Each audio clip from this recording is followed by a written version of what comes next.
Police সপ্তাহ উপলক্ষে বিশেষ কল্যাণ সভায় যোগ দিয়েছেন প্রধানমন্ত্রী তারেক রহমান।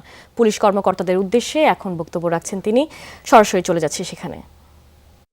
যেটাকে বলে ট্রান্সন্যাশনাল অর্গানাইজ ক্রাইম, বৈশ্বিক বাস্তবতা যেটা, এবং এই কারণেই বিশেষ করে আমাদের প্রত্যেক পুলিশ কর্মকর্তাকে আরো বহুমুখী দক্ষ হওয়া প্রয়োজন। এটা বোধহয় এখন স্বাভাবিকভাবে আপনারা কাজ করতে গিয়ে এই সমস্যাটা ফেস করছেন এবং এটা সময়ের একটা দাবি।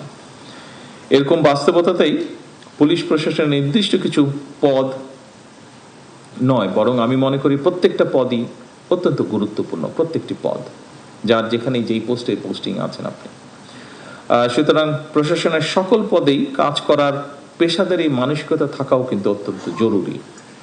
শুধুমাত্র পদোন্নতি কিংবা নিজেদের পছন্দ মতন জায়গায় পোস্টিংয়ের জন্যই যদি আমরা মনে করে থাকি, তাহলে সেটা আমি মনে করি যে পেশাদারিত্বের সঙ্গে যে আপোষ, সেই আপোষটা হয়ে যায়।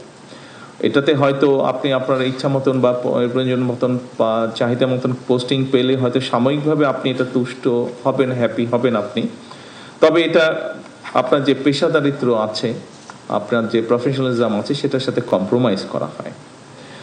সেজন্য আপনাদের কাছে আমার বিশেষ আহ্বান থাকবে যে পুলিশ প্রশাসনে আপনাদের উপর যার যেখানে দায়িত্বভার অর্পিত হয়েছে, সেই কাজটি গুরুত্ব সহকারে দয়া করে পালন করবেন। এবং তাহলেই আমি মনে করি ধীরে ধীরে আমরা অবশ্যই একটা দক্ষ, গতিশীল এবং পেশাদার পুলিশ প্রশাসন ধীরে ধীরে গড়ে তুলতে পারবো। এক্ষেত্রে একটা কথা আমি উল্লেখ করতে চাই। একটা সরকার যেমন চিরস্থায়ী নয়, আমরা 5 বছরের জন্য নির্বাচিত হয়েছি, চিরস্থায়ী নই আমরা। এটা অতীতেও বিভিন্ন সময় প্রমাণিত হয়েছে, পৃথিবীর সব দেশে এটা প্রমাণিত। ঠিক একইভাবে কিন্তু জনপ্রশাসন কিংবা পুলিশ প্রশাসনও কোনো পদ কিন্তু কারোর জন্যই চিরস্থায়ী নয়।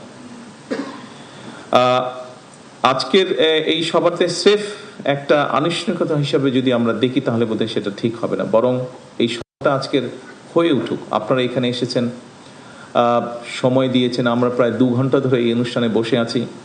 কাউকে দেখছি একটু ক্লান্ত হয়ে ঝিমুনির মধ্যেও চলে গিয়েছেন, কিন্তু স্বাভাবিকভাবেই আমরা চাই না যে এটা শুধু একটা অনুষ্ঠানের মধ্যে সীমাবদ্ধ থাকুক, বরং এই অনুষ্ঠানটি যে আগামী দিনের পথ নির্দেশনার একটা গুরুত্বপূর্ণ অঙ্গীকারের একটা মুহূর্ত হোক আমাদের এই অনুষ্ঠানটি আজকে।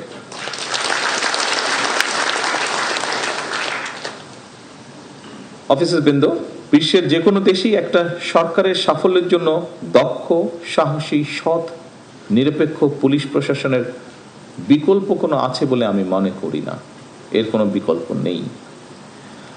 বিপদে পড়লে, যেটি মিনিস্টার সাহেব উল্লেখ করেছেন ওনার বক্তব্যে, গতকালকেও আমি আমার বক্তব্যে বলেছিলাম, আবারও আমি তুলে ধরতে চাই কথাটা, যে বিপদে পড়লে একজন সাধারণ মানুষ কেন, যে কোনো মানুষ, একজন লয়ার হোক, ডাক্তার হোক, ব্যবসায়ী হোক, একজন আপনার যে কোনো পেশার মানুষই কিন্তু প্রথমেই কিন্তু আপনাদের কাছে চায়, অর্থাৎ তার যে এলাকায় লোকাল থানা, পুলিশ থানা, সেখানেই যায়।